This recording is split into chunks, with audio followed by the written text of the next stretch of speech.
So let's start.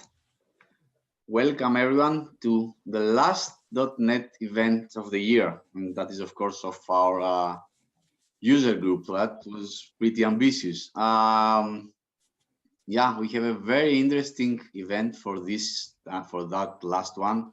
It's Bartosz, a crazy science of optimization. If you follow him in his Twitter, you will see what I mean. But before we go on to that part, I would like to just have a parenthesis, just a minute. It's usually this time of the year that we all look back and see what we did, how we did this last year. And to be honest, I was pretty happy. I was thinking that our community did pretty well. We took advantage, let's say, of the lockdown, of this weird situation. We saw it as an opportunity, and we hosted a lot of events. Some of them with very famous people, some of them with crazy sciences like Bartosz today. But I was very happy. I was very happy up until a colleague and friend sent a YouTube trailer in the Common Teams channel about a movie that is coming. It's called Hello World, and I would like to share that with you and continue in a minute. Where I work, along with me, there are two other African-American women in all of IT, and I'm the only programmer. Most teams that I've worked on in the past are typically white males, right? We don't find a lot of African Americans or people of color.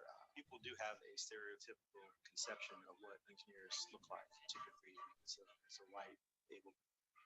About 15% of all software developers were women, which wasn't enough. I had a moment to really reflect on that. And what bothered me about that wasn't that I hadn't worked with them before, but that I didn't notice.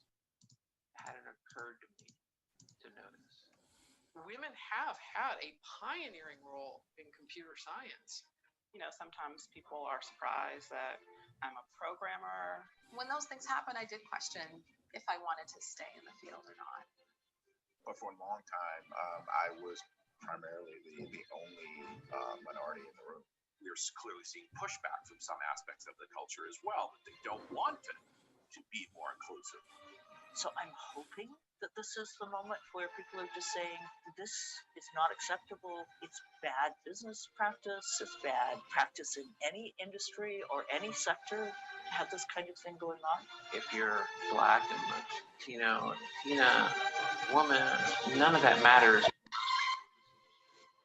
It's just code.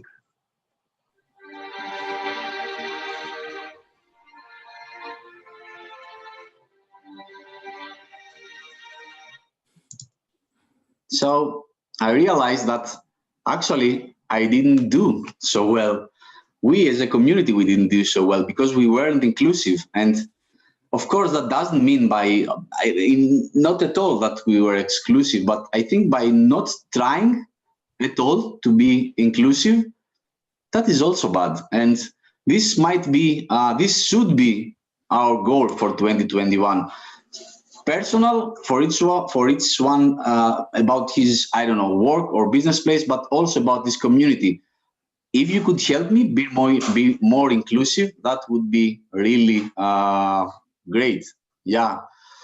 So let me go on because it's already 7:30. I will share my screen again. And go forward a bit.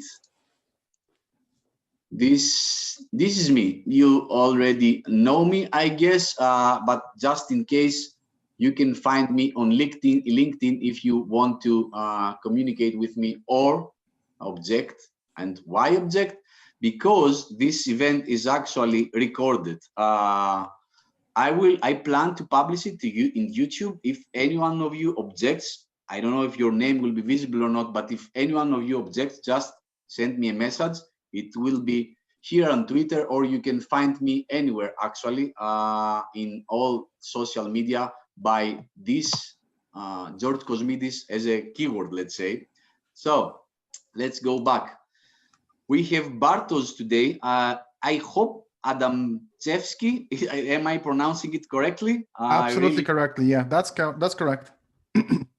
Thank you. Actually, I work with a Polish developer every day. So I've sort of learned a bit, but sometimes, too many, not many vowels make it a bit difficult. There are Anyway, far worse sorry? names. There are far worse names in Polish Yeah, I than bet. mine. Yeah. For example, Chinese. I can't even read it. Yeah. So yeah, I totally agree. In any case, if you wanna find Bartosz, please do it here. This is his Twitter account, and you will find many interesting things about how he plays around with C# to do some top level optimization. You will get crazy. And actually, the way we met each other was kind of weird, Bartosz, because it was this summer, if I remember correctly, and I was Could be. going through my Twitter feed, looking around, and suddenly I see something that was, extremely bad code. I couldn't even understand how can someone write such a bad code. I can't remember right now. I was planning to actually find it, but I didn't have time. And I wrote something under it, how can you believe that this is optimized? This is clearly not. And Bart answers that, it's a joke. We made a mistake. We made a joke with each other. We have some fun. I felt so bad, and I start looking in his profile, and I suddenly realized what kind of a optimization freak he is. You should go to his profile. You should visit him, and you will see. Let's go on. I think that's my last slide. So Bart, the virtual stage is yours. I will change this spotlight thing, remove it, and I will add you as a spotlight, and you can start. Oh, just one small thing. I don't know. Are you planning to accept questions, if any, at the end, or how do you want to do this? At the end, I think it's the best. Maybe we should have like a pause in between. I don't know. We'll see how it goes.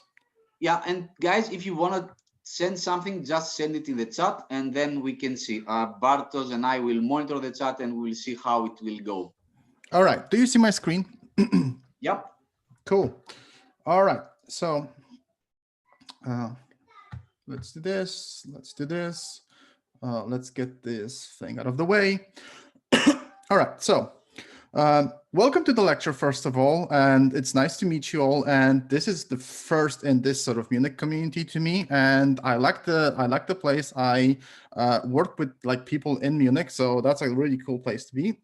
And the topic of my lecture today is probabilistic data structures. So what we're going to be talking about is probabilistic data structures in the context of C#.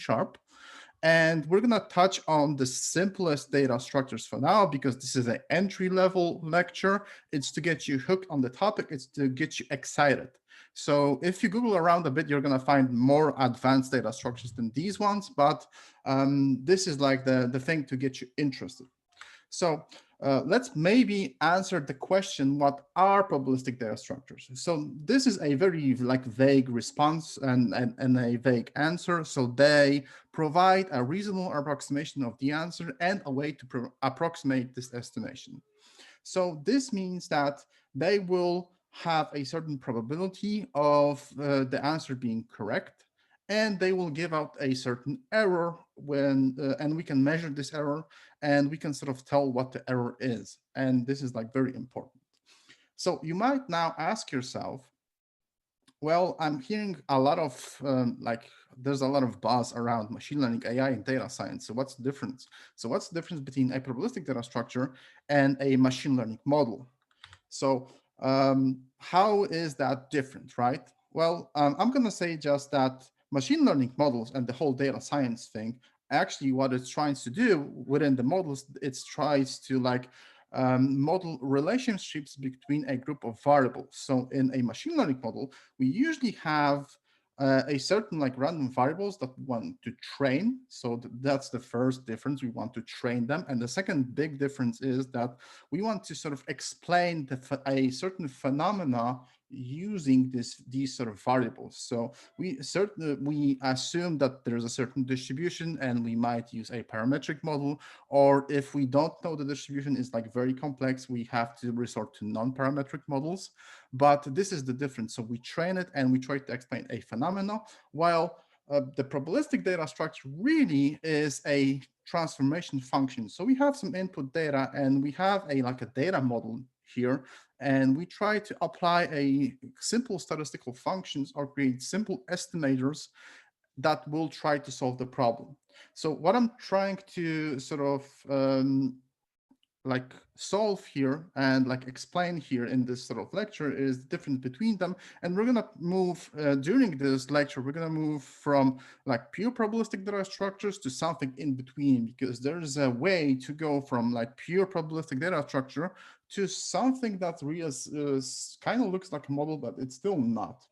So we're gonna do that, and hopefully we're gonna have some fun. So on the agenda we have just a bit about me. We're gonna talk about sets. We're gonna talk about membership tests, which means if X is in the set, we have to check that. We're gonna do some counting problems, and as a bonus, we're gonna do some segmentations. And if we have time, I would like to show you some of the research that sort of bridges the gap between models and probabilistic data structures. All right, so a bit about me. So I'm a research and innovation director currently employed at SDI Media, and I'm managing computer science teams and research teams. I'm a performance freak myself. I like to code. I do code frequently. I do a lot of research frequently as well. So what we're trying to do in this department, amongst like other things that we're doing there, is building a mass scale index for files. So we have a lot of problems you might expect. We try to count stuff. We try to do membership tests. We try to find distinct elements in the sets. So this is like a screenshot from the application. So what we can see here is that we have a Google-like search box where we do a lot of stuff.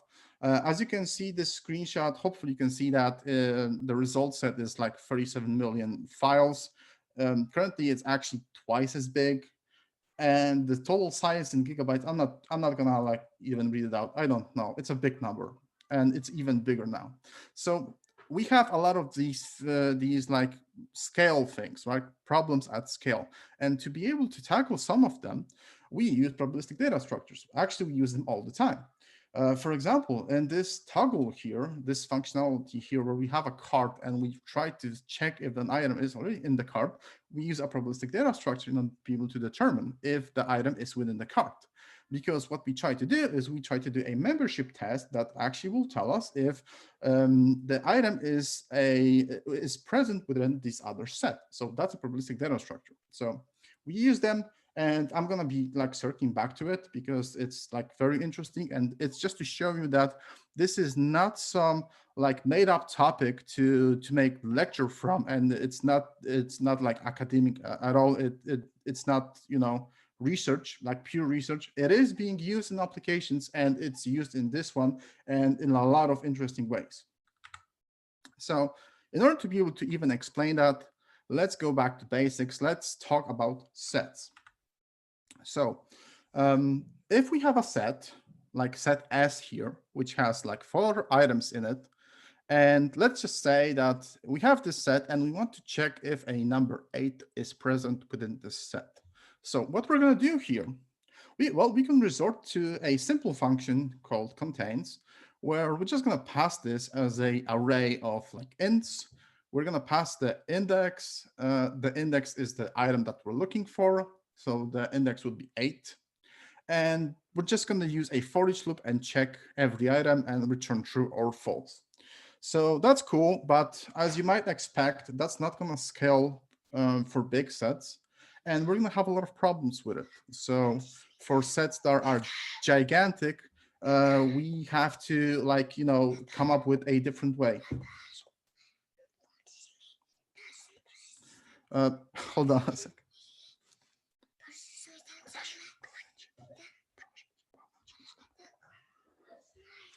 All right, sorry about that.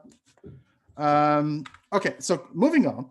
What we have to do then is to come up with a more interesting way to check, you know, to represent this sort of set of numbers. And what we have to do, what we could do much rather, is to check if, for example, the number is present in the set. We can represent the set as a bit set. So what we're going to do in this sort of example is we're going to have a bit mask, and each item in the set will be sort of represented by the index in this set, right? So 1 will be at index 1, 5 would be on the index 5, and so on, right? So you might ask yourself, well, what's the benefit here? Well, there are actually a lot of benefits here. So the first true benefit is the size. So if we sort of try to do an array, well, that takes a 16 bytes. So that's a lot for just 4 items. And if we would have like billions of items, that would be a problem. And as it turns out, the bit set takes just 2 bytes, and that's the great benefit of bit sets. But there's more. So adding stuff to the bit set is extremely cheap, and like doing the contains operation on a bit set is extremely cheap as well, because we have to do just a bunch of like bit instructions, right? So they usually take around two to the 3 cycles per like CPU per operation. So this will take like 2 to 3 cycles, and on modern compilers, it's going to be even quicker. So that's very efficient, right? So bit sets are awesome, but there's problems. There's a lot of problems with bit sets. So for example, if we have a bit set like this one in here, which has a lot of gaps between the numbers, well, that bit set has just 4 items, but actually takes 13 kilobytes. So that's not good. And there are ways to sort of tackle that. What we could do is we can compress the set, and there's a lot of algorithms that actually allow us to compress the set to 2 bytes. But some operations then aren't possible really, and they make the set into like sort of a read-only data structure most of the time. And the other thing that we can do is that we're trying to do on this lecture here is to use a probabilistic data structure. So a probabilistic data structure to solve this sort of problem could be like a membership test data structure. And this data structure actually is called a Bloom filter. That's one of the data structures to do membership testing, for example. And now we still have a bit mask, but now this sort of changes. So instead of like having a single thing, right, a single number to represent the index in the set, what we're going to introduce now is we're going to introduce hash functions. So there's going to be a k hashing functions, and there's going to be m bits within the mask. So in this example, we chose 3 different hash functions. So they have to be like independent. They would have to be like come from a different family in order to be able to not cause too much collisions. And now what we're going to have is a single number, like for example, 1 here is going to be represented by 3 slots within this sort of bit mask, right? Now you might ask yourself, why is that? Why is that better than a plain bit set? Or why is that even necessary? Shouldn't just be a single hash function like enough, right? Because when we hash a function and we put it into a bit set, this hash function, what it actually represents is it represents a pseudo random number. So what we're trying to do is we try to produce random numbers that are reproducible using our data set. So so the problem is we're going to have collisions if we use a single hash function, right? So that's not good, because we have to then have a collision resolution strategy, and that's going to be problematic. That's like a whole set of problems that we have to solve. Sometimes it's really hard to solve them. And in the context of Bloom filters, we're going to use k hash functions, which means that even if we have a collision on one of the items, we still don't have collision on the other items. And now we can sort of overlap the numbers in this data structure and not have like a very big mask. So we can use smaller number of bits, and we're going to trade it with hash functions. So that's the solution here. And what we have now is a data structure which is probabilistic. And why is that? Well, if we have a situation where we have a number that's not within the set, like for example 50, it can still hash to the ones in this data structure, and that means we're going to answer that yes, this item is within the Bloom filter, because if we're trying to check if an item is within the Bloom filter, what we're going to do is we're going to use the free hash functions that we have, and we're going to check if within each of these buckets we have a 1. And if we do, then we determine that the item is within the set. So you might imagine that there's a probability of a item that's not in the set, which will be in the set in a way because it's going to hash to the items that will turn up a 1. So this is, we have a couple of like formulas to be able to determine what's the probability of false positives given like number of bits within the set and the number of hashing functions, and a third parameter called capacity. So in order to be able to solve these formulas, we have to sort of provide a number, how many items are we trying to insert into this set. And there's a really interesting like caveat here that the original paper from like 50 years ago about Bloom filters had this formula kind of mixed up, and this formula wasn't perfect. It assumed like variable independence, this one in particular, and people were using it in like databases because these have applications in like big data applications, distributed systems databases and whatnot. And these masks were off and the probability didn't turn up correctly. And like 10 years ago, something like that, some people corrected the formula and now the formula is better. But there's still some discussions that this formula might not be the formula that we sort of want. It's not the perfect one still. But it is what it is, and we have 2 additional formulas to actually to compute the optimal number of bits and hash functions, because as it turns out, this is not a linear thing. So it's not, the probability of false positive is not going to go down in a linear fashion if we just increase one parameter and the other will like stay static. So it doesn't work like that. So that's why we have these functions here to determine the optimal number of bits and optimal number of hash functions. So, okay, let's go to the demo. If there's questions, I can answer them now.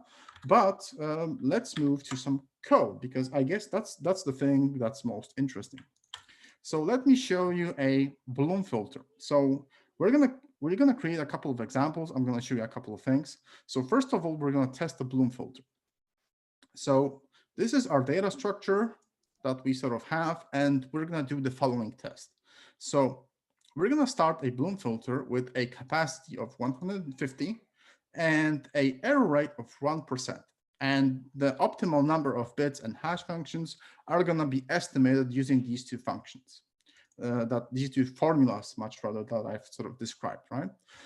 And we're gonna insert 100 items, and while we're doing that, we're gonna then check if we have the 100 items, which we should have, because this is a Bloom filter and it's gonna be a bug when we don't. But then we're gonna check 100 extra items, which we absolutely don't have in this filter. And now we're gonna compute the error rate because we might have false positives. And we're gonna see how if this sort of works in our favor, right?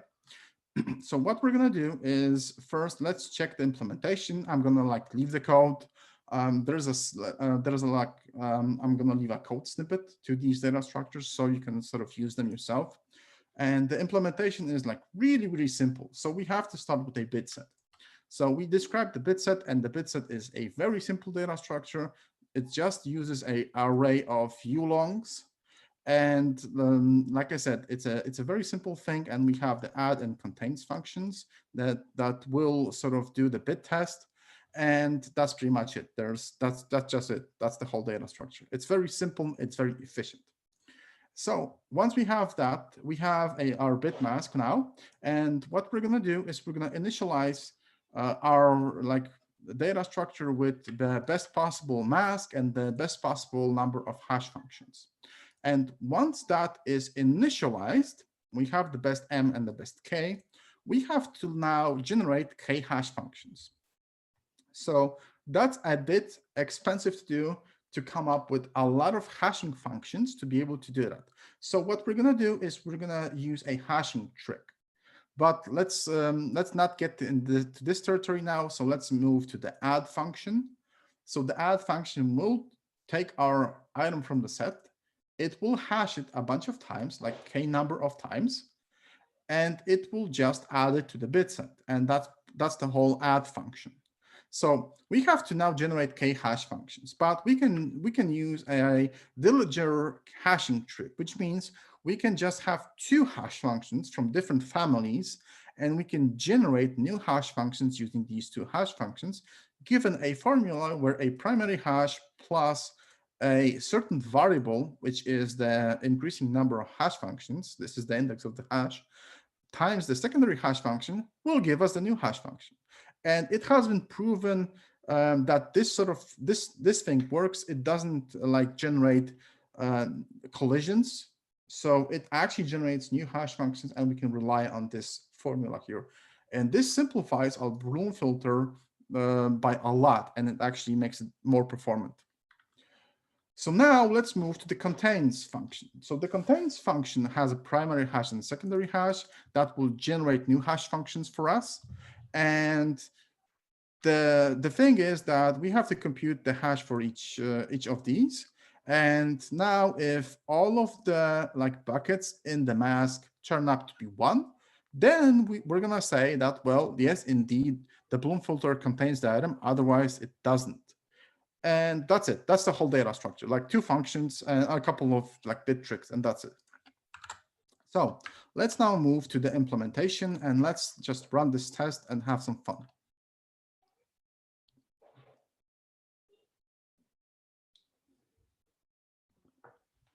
So as you can see, we did the test. We found our 100 items that we put into the filter, which means our data structure is valid. And now we're going to check for 100 items that are definitely not in the filter. And then we're going to compute the error rate. So as you can see, we got a bunch of false positives on 6 items, and the error rate is 6%. Okay, so now you might ask, well, the error rate, so it's supposed to be 1%, not 6%. So what's the problem here, right? So the problem is that, actually, it's not a problem, it's a thing.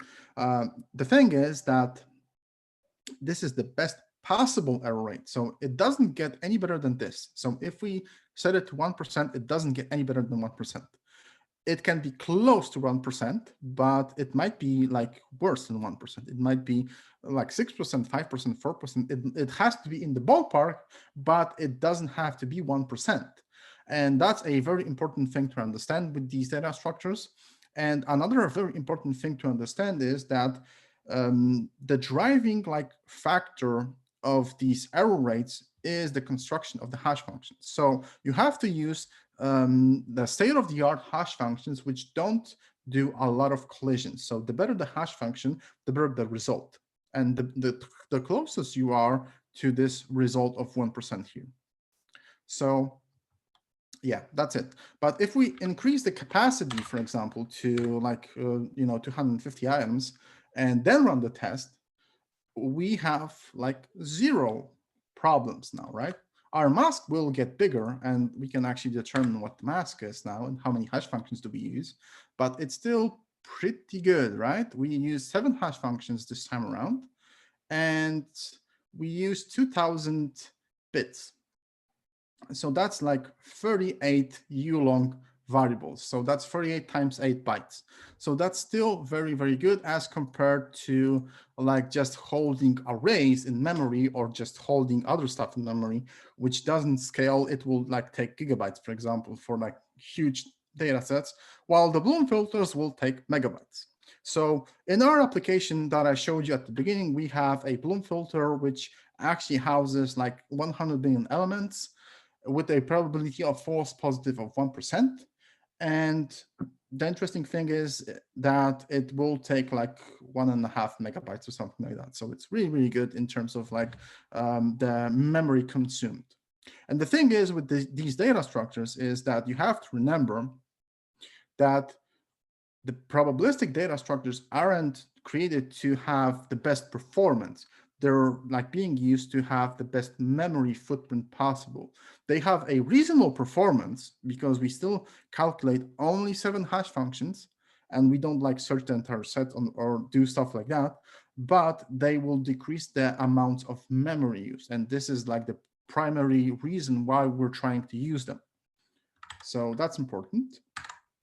And yeah, so let's now move to a counting problem. By the way, are there any questions around this bit? Maybe let's do that. Well, personally, my brain hurts already a bit. But as far as I understand it, most languages represent long numbers in 8 bits, like 64 bits, sorry. Yeah, 64. But with the Bloom filter, you can do it in less bits, which reduces some of the accuracy. You might have false positives, but never false negatives. Yeah, right? that's correct. That's correct. And one of the interesting facts that you're not going to find on the internet, yeah, maybe let's mention that as well, is that you, like I said, you don't use them for extreme performance because they're lousy for extreme performance. They're extremely good at reducing memory footprint.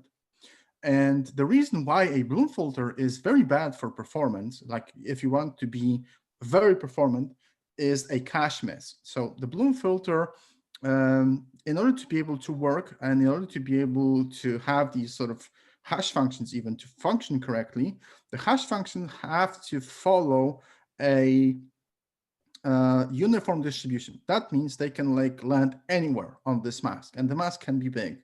So it will do a lot of, we will do a lot of cache misses because we're going to jump through memory. And that's not good. And you have to, we sort of found out the hard way that it's that you can sort of tell that it's going to do that intuitively, but people forget.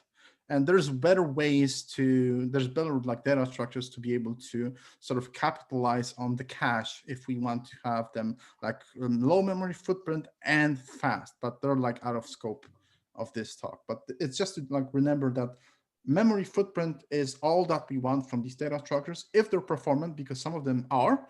Well, that's nice to have, but memory is the most important thing. Yeah. Yeah. Anything else? Cool. No. All right. Let's move to counting problems. So in counting problems, let me give you a let me ask you a question. So how many times each number was present within this list? So how would you solve this problem? Well, the typical solution, the simplest solution that I can sort of think of, and it's pretty robust actually, is to use like a dictionary, for example, where we would have a key, which would be the int, and then the value, which is an int as well, would be the counter. So we would go again through this list and like add and increment these sort of things. And we would end up with a very nice, robust dictionary that will give us the answer. And it's going to be correct. It's going to consume a lot of memory and it's going to consume a lot of time. So it's going to consume at least O to the n space and time, but actually there's more space involved because the dictionary contains a full array of its keys and has support data structures called entries. So it's actually 2 or 3 times the memory than this sort of list, the size of this list. So that's not good. And there's better ways to do it. There's actually more interesting ways to do it. So one of the interesting data structures that we can sort of apply is the count means catch data structure. And this data structure is primarily used for streaming data. So when we have, for example, we have like numbers coming in from like sensors or whatnot, or someone else is like sending us real-time data, like near real-time data, then we use this data structure primarily, but it can be like applied to other problems as well. So again, if we wanted to count how many times each item is sort of represented here, so what's the count of each item? What we can do is we can have a sort of like a matrix where we have rows and columns of numbers, and each row represents a like a mask, and each mask in each row will have its own hash function. So we have 4 rows here, which means we're going to use 4 hash functions. And on each level, on each row, we're going to use a different one. So it's an interesting idea. And the idea is that we're going to go through this list and we're gonna hash the one, for example, here, and we're gonna increment that. So it starts at 0, and we sort of increment that. Now it's a 1. We go to the other row. We again use a hash function. The hash function will give us a bucket. The bucket will, for example, land here. We're gonna increment that because it's an array of counters. Then another one, and so on, right? And we're gonna go through each item and do that. And this is the resulting like matrix that we have. And now the question is, well, okay, I have this. How do I extract counts from this sort of thing, right? It's still not easy to sort of determine what happened here, right? Well, the algorithm is really interesting. So the algorithm says, well, if we want to check how many times how many ones do we have in this list, what we're going to do is we're going to use the same sort of algorithm that we did to insert them, which means we're going to calculate the hash and land on this bucket. And we're going to remember this number. It's 3. And now we're going to land on 5 here, right? So which one is the smallest one of these two? Well, it's 3. So we're remembering 3 again. And then we're going to have 5. Well, 3 is still the smallest number. And we're going to have 3, but they're sort of equal. So what's the count? Well, it's 3. So we're going to go through each row, and we're going to pick the minimum number of times the item was counted in each row. And we're going to come up with this answer. And it actually works, and it's awesome. You can sort of think, you can sort of intuitively like explain this data structure, because what we're trying to do is in each row we're trying to have a slot which will be sort of unique, but even if it's not unique to us, we're gonna end up with a count, and this count is a probability, because if a lot of numbers hash to the same bucket, we need to pick the lowest number, or the lowest bucket in each row, because the probability that a lot of items hash to this bucket is lower. So that's how we're going to operate in this data structure. And the space and time, the time complexity is on, which is the same for dictionary. But the space complexity is actually really awesome, because it's like the space, the space complexity is just this array here, actually this matrix. So it's like rows times columns, and that's it, right? So it actually is better than dictionary, and because we don't like hold any keys, we don't have any special data structures inside, so that's pretty much it. And if it's better in space, then well, it is. So this is an interesting data structure, because it can overestimate but never underestimate. This is another interesting topic about this data structure. And yeah, let's have some fun with this one. Yeah, let's go to the counting problem. And in the counting problem, again, we're gonna actually generate a random array to do counting here.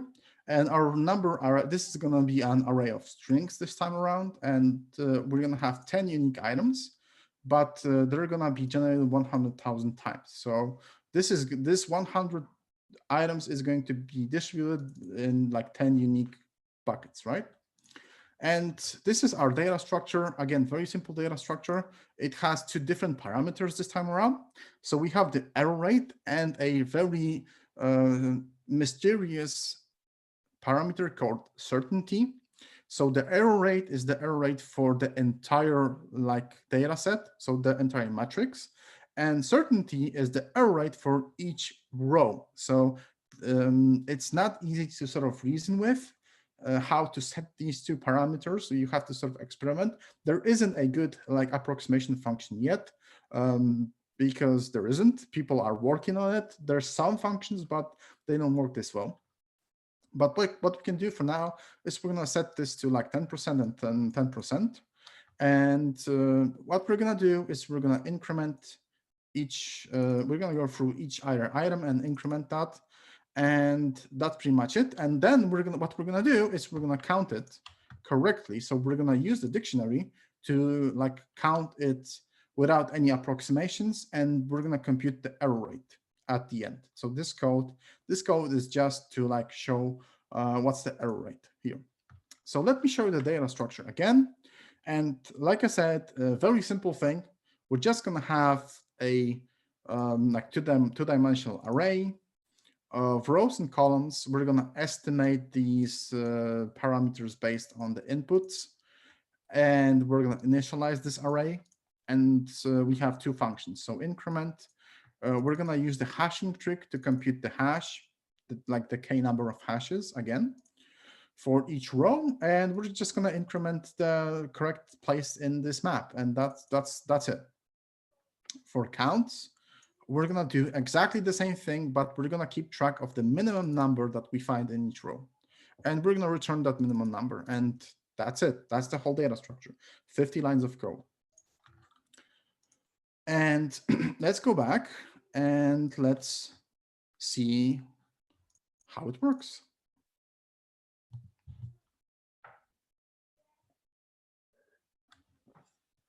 So as you can see, we generated a min sketch which has the mask, the row size is 20, and there's just a single row. So this is our result. So we have 10 unique elements, and this is like the counts. And the sketch count, so this is the count that we sort of predicted here.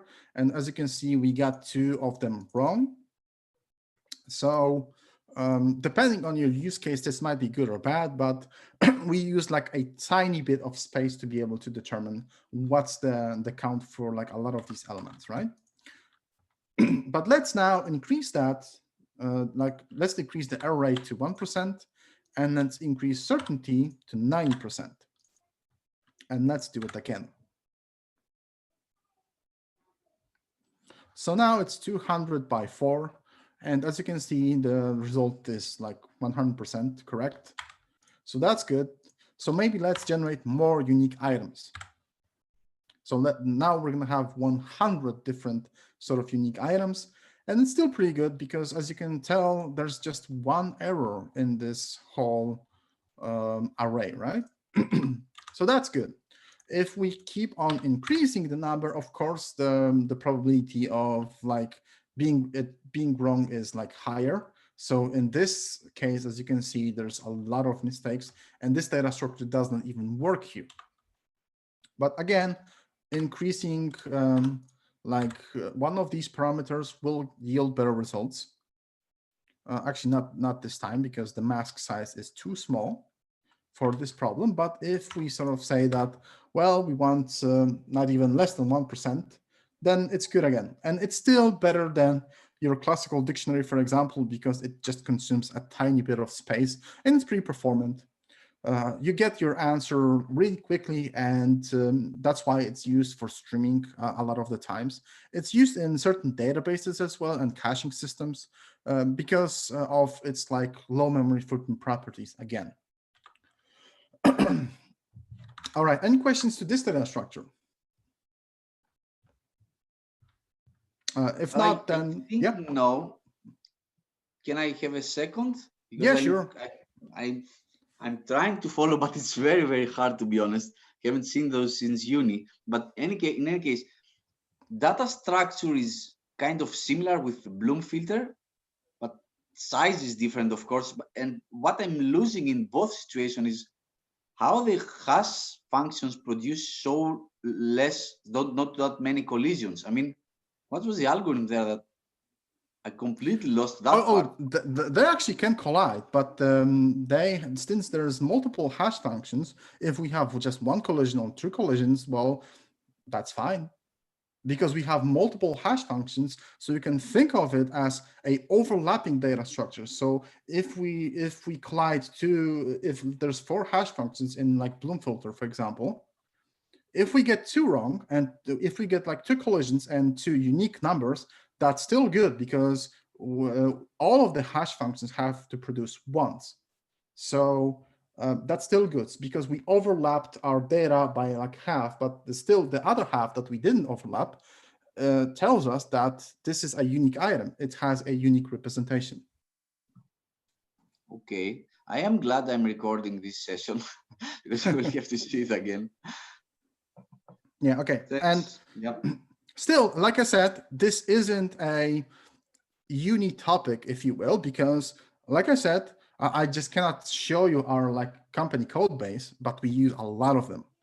A lot of different data structures like that in order to be able to like decrease the memory footprint, because we do a lot of like machine learning, we do a lot of training, we consume like tons and tons of memory in order to be able to like answer the query. So we have to use them for this sort of purposes. Okay, but moving on. Now let's move to my like sort of favorite data structure, and it's used everywhere. So if you use any database, any cache, anything really, if you use, I guess, like version control, you're gonna find it. Well, you're gonna find blue filters there as well, but it's like used everywhere, everywhere. So distinct counting problem. So distinct counting problem is like very common, very tough problem to solve, and that's why it's so awesome. So again, we're gonna start with a question: how many unique items are within this list? So now we're not gonna count them. We're gonna say how many there is. Like, well, again, simple solution, hash set, very good, very robust. Not gonna scale, unfortunately, but very robust for small data sets. So again, we're gonna start with our array of ints. We're gonna initialize our data structure. We're gonna add items to our hash sets. When we're gonna have a collision, of course, that that item is going to be removed, and now we're gonna have unique counts. Again, space and time complexity is on n, but you might imagine that this data structure has internal data structures to like have a bucket array, and that bucket array is going to have like an entry data structure, which is a struct. It has a bunch of fields. It holds the keys as well. So it's going to be bigger, a couple of times bigger, actually, than ON. But that's fine. Again, will not scale for big problems. And what we're talking about today is big problems. So how can we like solve this problem at scale, right? So let's say that we don't have like 10 items. We don't even have like 1,000 items. What we have is 100 million items, typically, sometimes more. So we're going to start with a simple data structure called log. So what we can do, we can act by intuition. So I told you at the beginning of the lecture that the reason why we use these hash functions is because they're sort of representative of a random number, because they follow a uniform distribution. And that's very important to have random numbers, because that's the only way that it's going to work. Because we don't want them to be clustered anywhere. We want them to be like random in nature. So by definition, we can sort of, and by intuition, we can extract that if a hash function outputs some like random bits, then what's the probability of getting like k leading 0 bits in a row, right? Well, it turns out that this probability is 2 to the minus k. And just by using this formula, this sort of knowledge that we sort of have by intuition, we can come up with a simple formula. So 2 to the k is going to be our formula here to determine what's the unique number of items that we have within the set. So how we're going to do it? So what we're going to do is we're going to track each item that we sort of hash. Again, we're going to have a single hash function, and we're going to count how many leading zeros each item produces. And we're going to track them in a table. So as we can see, we have like for like bucket 1, we have like 3 leading zeros. We have like 1 here, 0 here, and 2 zeros here. So now if we take this and apply it to the formula 2 to the k, like 2 to the 3, our count is 8. So, but actually we have like 5 unique items. But it's an approximation, right? And for bigger lists, this error decreases. And by intuition, again, this is going to be like very hard to understand. You sort of have to, it's good that we're recording this because you sort of have to think about it for a couple of minutes at least, how these two things relate to each other. Because if there's a probability of seeing in a like set, something which has k leading zeros, and if we sort of would plot this, you would see that in order to be able to see something with like 5 leading zeros, we have to have a set of at least 1,000 items, for example, right? And just by using this knowledge, we can create this sort of simple estimator here, which will approximate this answer for us. So this is still a bit inefficient, so we can modify this data structure a bit, where we're gonna have this this array here that where we're gonna like track leading zeros of each number, right?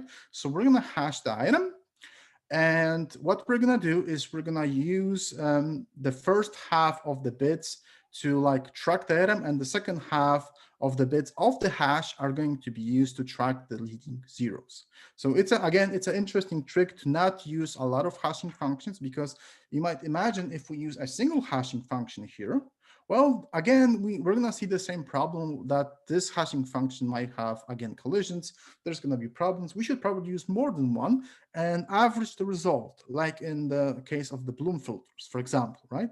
But the authors of this paper and this data structure actually saw a very interesting trick, again, where we can sort of generate more hash functions by just splitting the bits of the hash function into sort of like buckets. So one of the, like we're going to split the hash into two. One is going to track leading zeros, and the second one will pick the bucket in order to decrease the collision count. So this is the trick. And again, nothing really changed. We're still tracking the leading zeros, but now our like formula is a bit different. So we're going to take the hash size and we're going to go 2 to the average of over this sort of bucket array M. So we're going to average out these leading zeros. And we're going to introduce this sort of like mysterious parameter called alpha, which is the correction factor, because if we plot a lot of like data sets, we're going to see that this formula alone will produce like a biased result, because most of the time the distribution is like right skewed, and that's a problem. So the authors like figure out empirically that there needs to be a correction factor. It's not really important, but it's something to show that you know, this this estimator is like very biased without this. And we know that, and like I believe it was Google who invented hyperloglog, which is a evolution of this sort of idea, where the evolution is that there's still a correction factor, there's still this hash function, but now we're going to do a harmonic mean over this sort of M. Very like puzzling, very confusing probably for you now, but that doesn't really matter. I'm going to share the code with you, and we're going to have some fun. And this data structure is really awesome. We can have a lot of fun with it.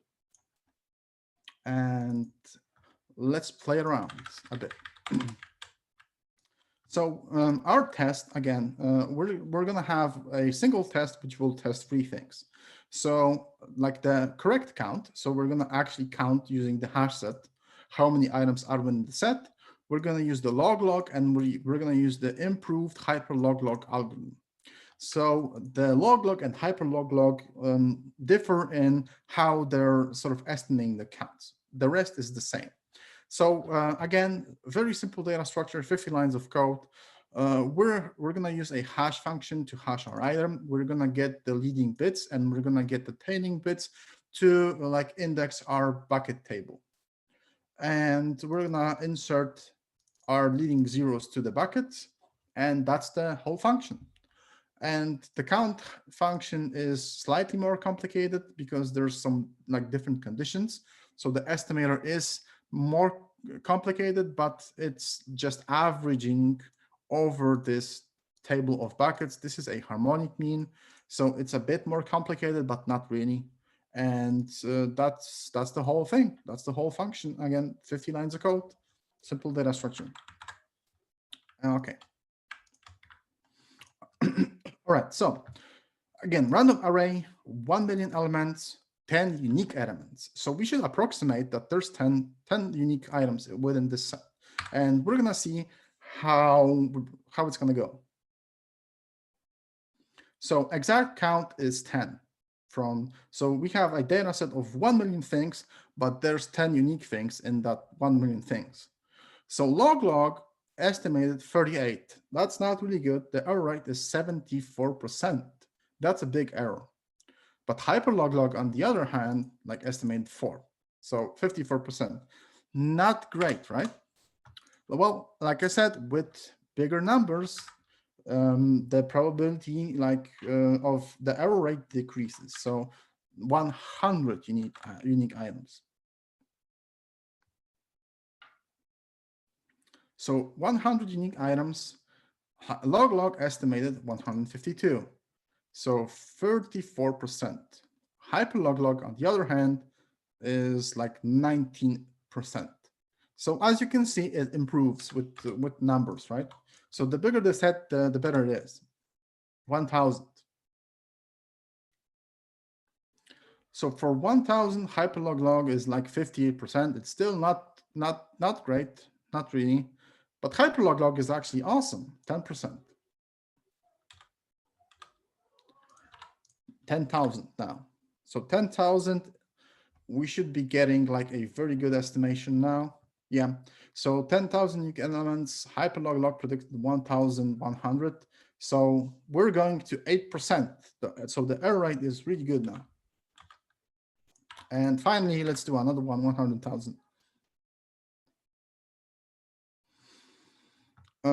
Yeah, so 2% for hyperlog, 41% for log.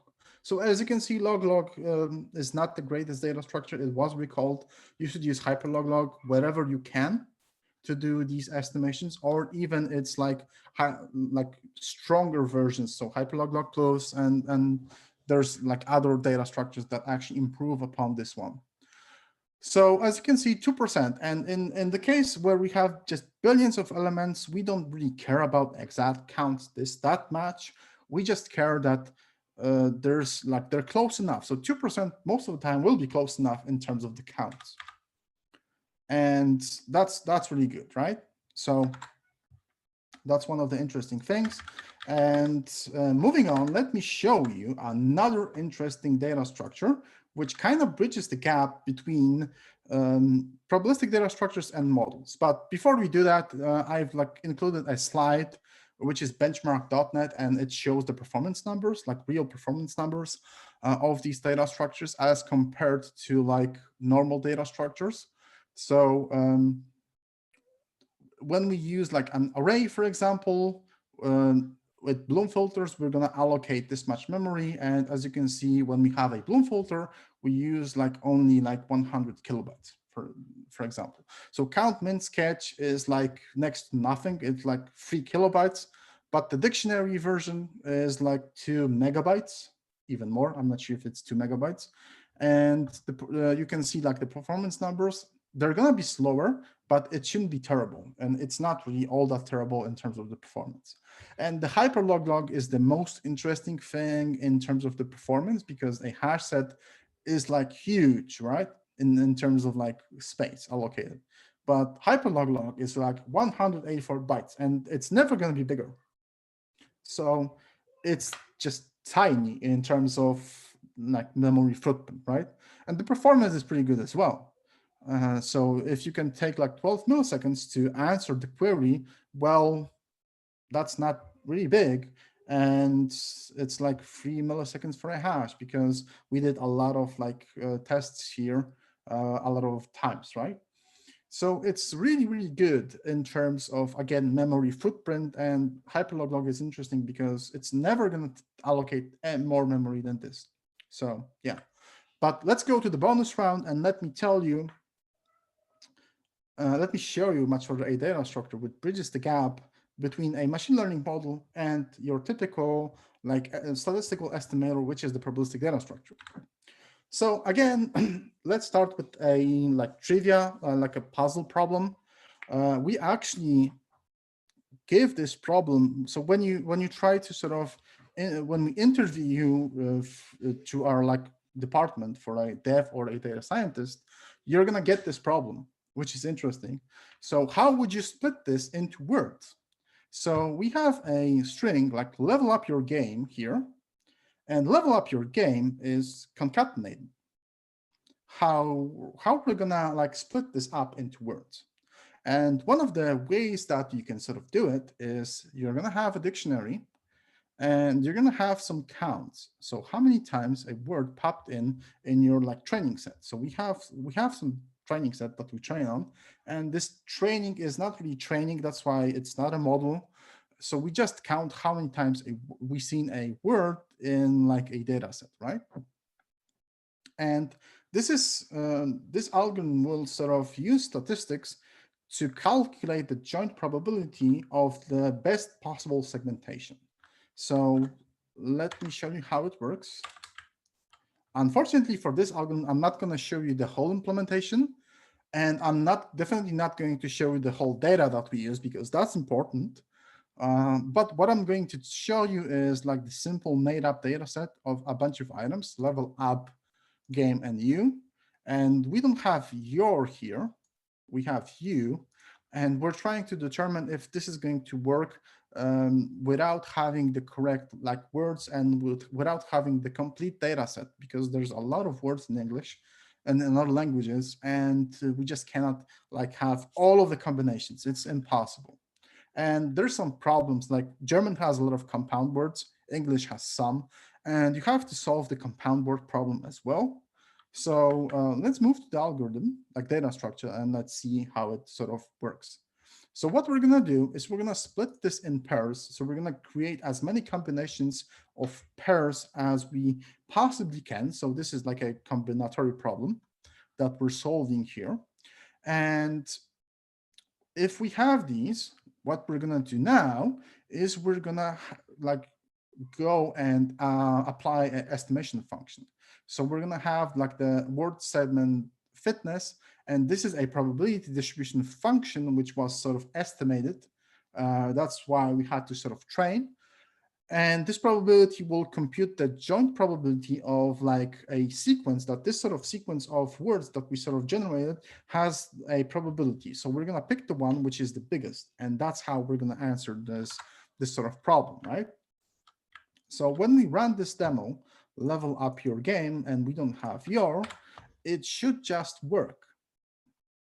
Because quite frankly, we don't need a full dictionary and a full complete like vocabulary for each language. We have to have some idea of the vocabulary, and the rest we can sort of estimate based on the shape of the word and how it looks and what sort of things are between the words and whatnot, right? So as you can see, it got this one correctly without any problems.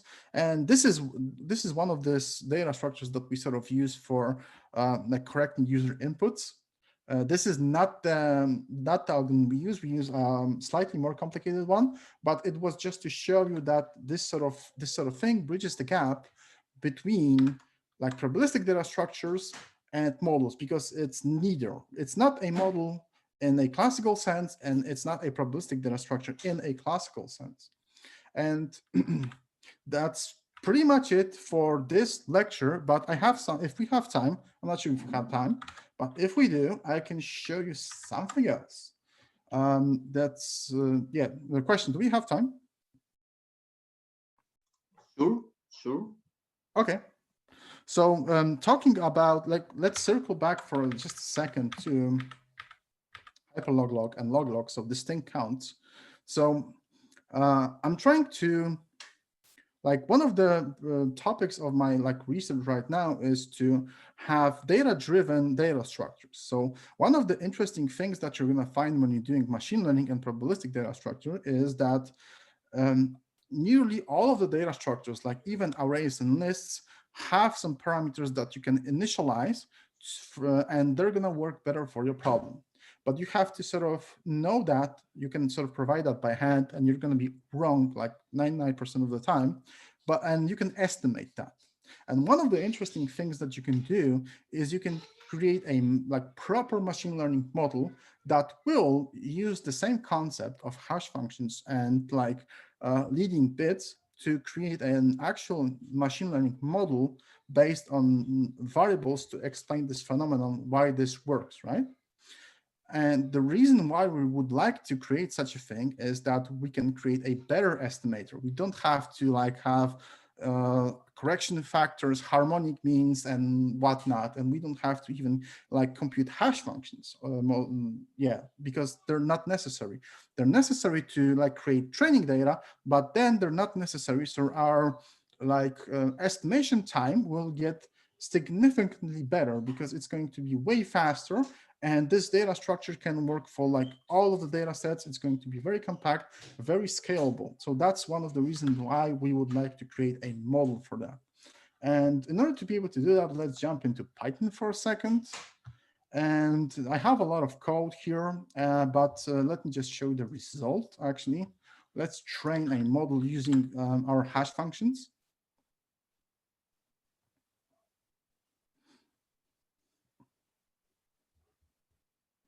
So what we trained is a gradient boosted tree. It's a histogram tree, and our input data was actually a bunch of hash functions and a bunch of leading zeros that we sort of observed in training data that we can generate here with ease, right? And now what we're going to do is we're going to just run the code to do estimation and to do like error checking, right? So the interesting bit of this research, and let me just make it a bit bigger, is that, as you can see, we have some counts that we expect from our data set. And again, we have a log and we have a like hyperlog estimation, and we have the model estimation. And as you can see, the machine learning model that was trained on the same data set that that hyperlog and log was is actually much more correct in terms of the estimation. So what we did is we used this bucket array that we had from hyperlog, and we just said, well, this is our training data now, and please do the estimation and please learn this function that does this estimation, and it did. So as you can see, it's really, really close. It's almost like at the money in a lot of these cases, right? So let me scroll down. And as you can see, we have some statistics. R squared might not be the best statistic here, but the mean absolute error rate is. And as you can see, the error rate for this this sort of problem is around 2%, and it's always around 2% in this sort of context. So in theory, we can create a model which will be bigger. It's not going to be like 100 bytes. It can be like 1 megabyte, but it's going to have way better estimation, and it's going to be very, very fast as well.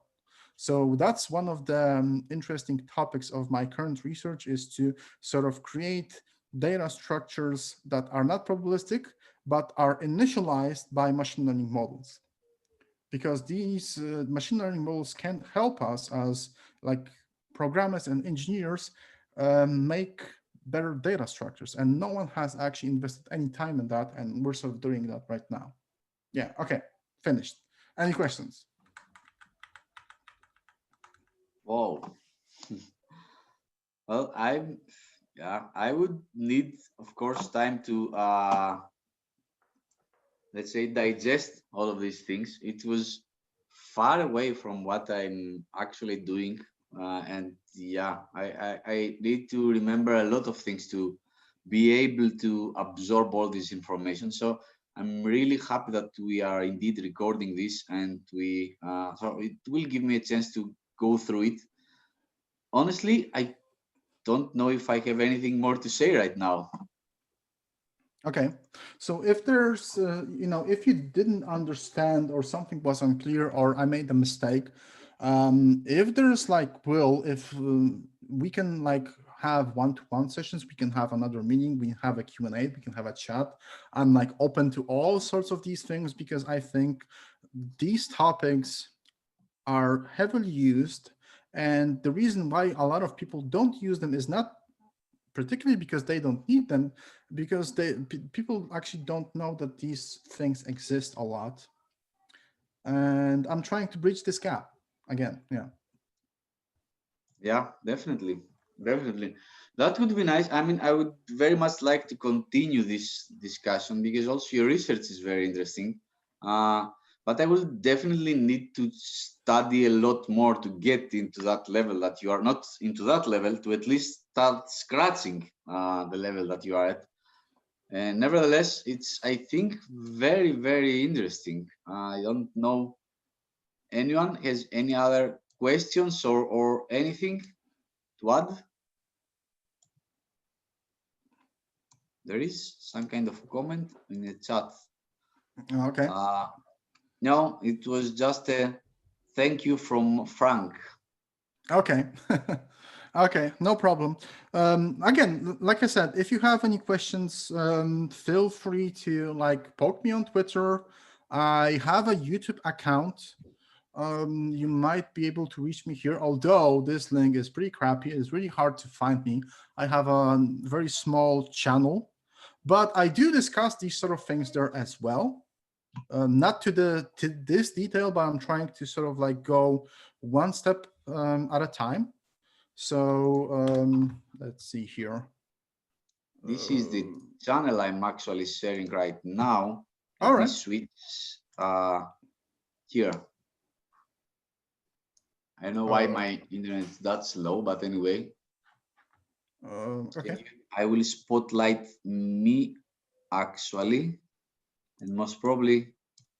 You might also want to stop sharing. Oh, okay. Sorry. Stop share. Right. So, yeah. And there is also a question from Frank again. If you could recommend any sources for this kind of algorithms? Wikipedia is very good actually to start with because they're very well described. And if you sort of read like this sort of extract from Wikipedia and you will do like data structure name space C#, you're going to find something. I have a couple of videos about this topic as well. What else? Medium has a bunch of good articles on probabilistic data structures. Was it something else? We have actually our internal code base is a really good source of this sort of things, but I'm not allowed to share that. Sorry. Yeah, I guess so.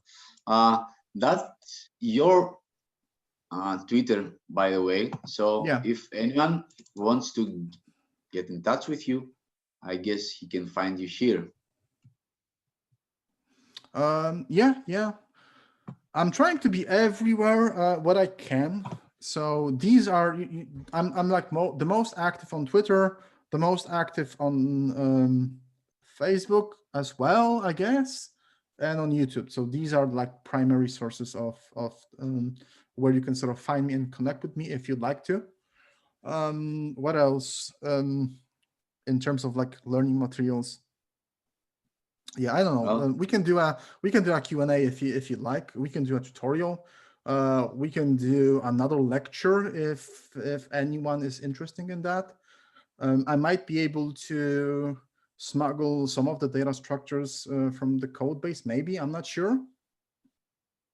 Well, that last research that you're doing is also very, very interesting. Although not in C#, that's totally fine.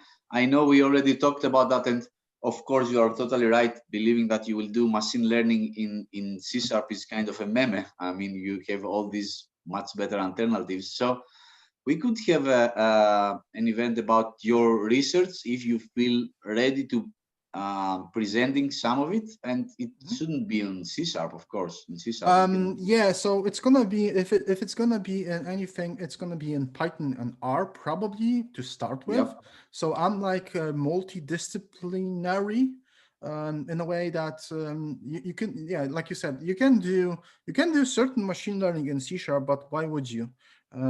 It's like you have Python, you have R, you're more flexible in these sort of languages. That's why I'm doing like stuff in Python, for example. So yeah, makes sense. Any comments on ml.net? Have you seen it? Yeah, actually, I'm not sure if I'm allowed to talk about that. Yeah, I'm not sure. Sorry? About what?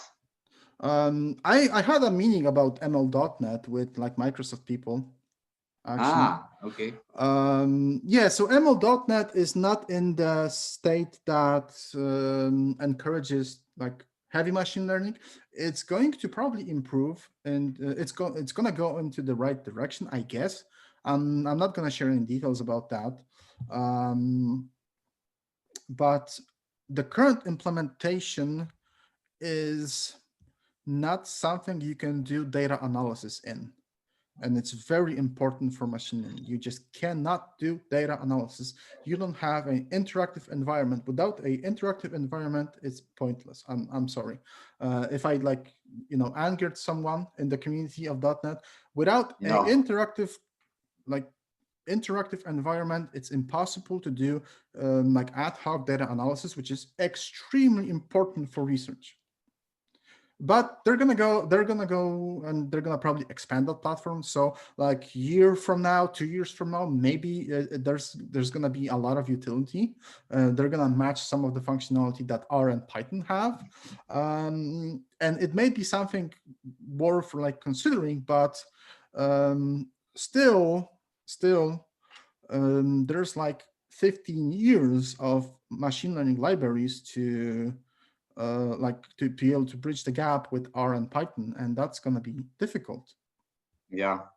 Well, of course, I'm not an expert, but I was always thinking that data analysis comes first. You need to analyze your data and correct them and get rid of the extremes and everything, and then you're diving into the machine learning thing and to actually consuming this data. So that's why I think, personal opinion, by the way, it was the worst decision that they could do.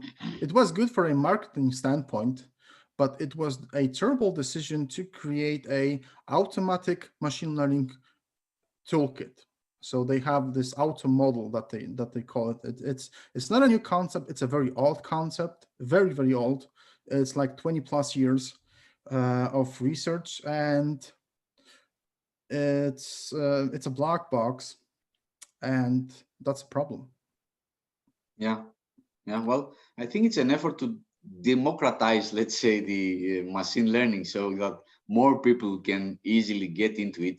And from that kind of sense that many people can actually step in and start scratching the surface and understanding what machine learning is, I totally find it useful. Of course, you need a lot more steps to actually get deeper as you do.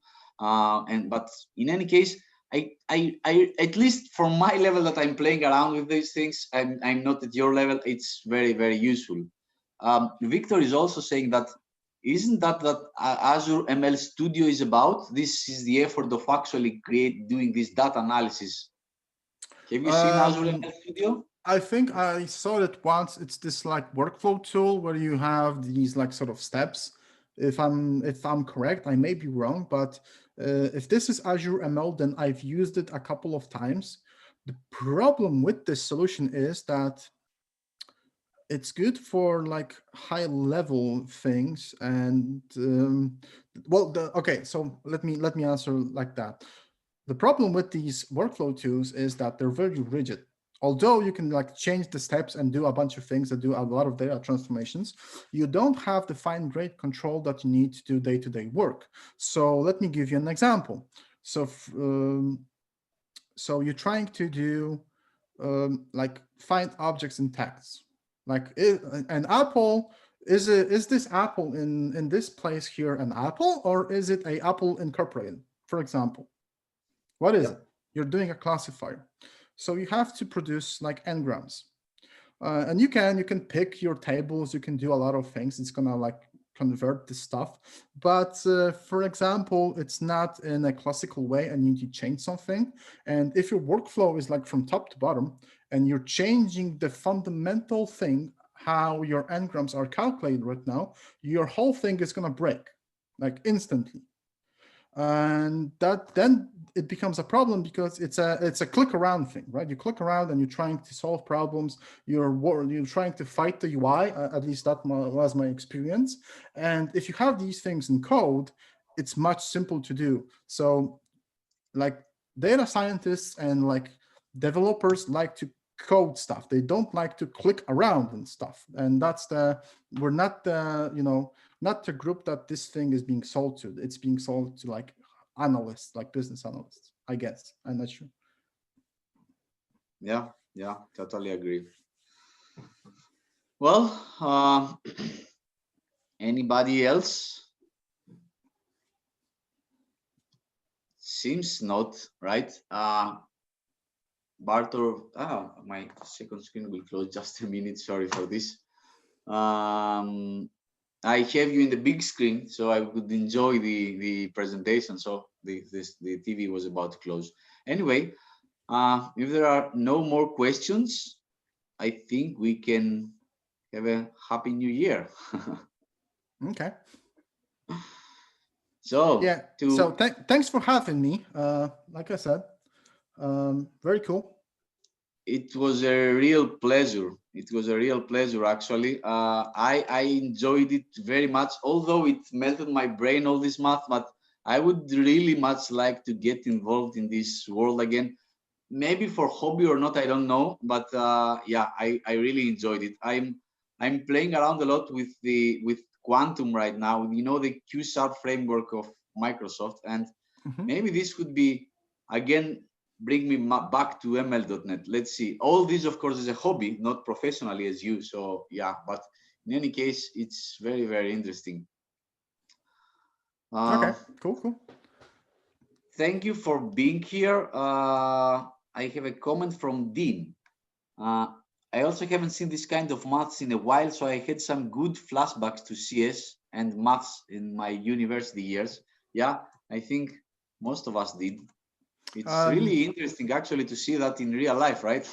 that wasn't just university lessons, they were actually used. Yeah, it's used. So okay, another question. Maybe discuss use cases. Yeah, so use cases for a lot of these data structures is when you're dealing with large data sets. So for example, when we have this application when you can search for files, what you have to do is you have to, for example, you have a cart where you're trying to do something with the files, and you have to do a membership test to determine if the things from your query are in that cart already. And you might think, well, how big is the cart? Well, 10 items, I can just do a for each loop. Well, do you? We have carts that have 1 million items. So it's to solve these sort of problems. And for example, Bloom filters, Bloom filters are used in Git. So when you're trying to find a specific commit, it will do a Bloom filter search. It's being used in databases. So SQL internally, like T-SQL uses a Bloom filter to be able to do something with a query plan. I'm not sure now. Elasticsearch uses hyperlog, Bloom filters. It uses a lot of stuff.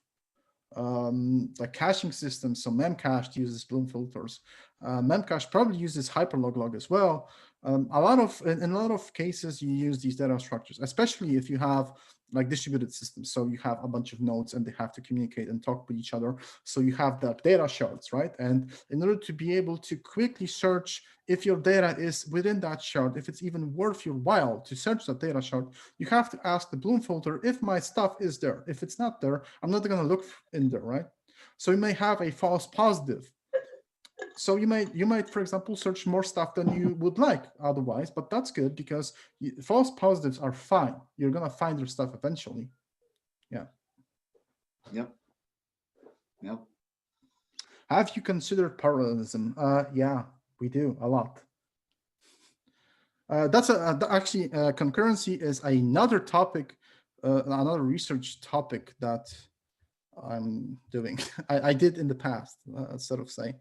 I've implemented a bunch of locks. We can have another one about like not distributed systems, locks. So mutual exclusion data structures. But that's even more crazy. So I'm not sure. Well, we can take it step by step.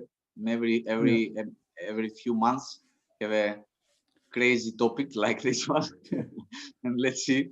Yeah, I find it very fascinating and interesting. And although I have to be honest, I didn't understand everything. I need to process it more to actually get it. Some of those things, I really enjoyed it. It was really nice.